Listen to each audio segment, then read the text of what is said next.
జీవితమొక పయనమని గమ్యము తెలియదని తెలిసిన ఈ మనిషి పయనమాగదు.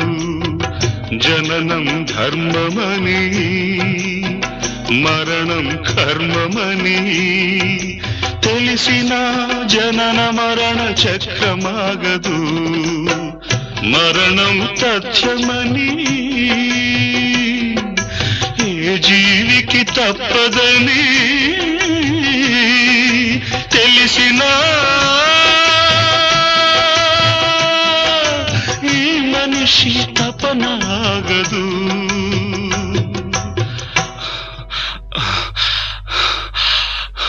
ఈ బ్రతుకు తపనాగదు.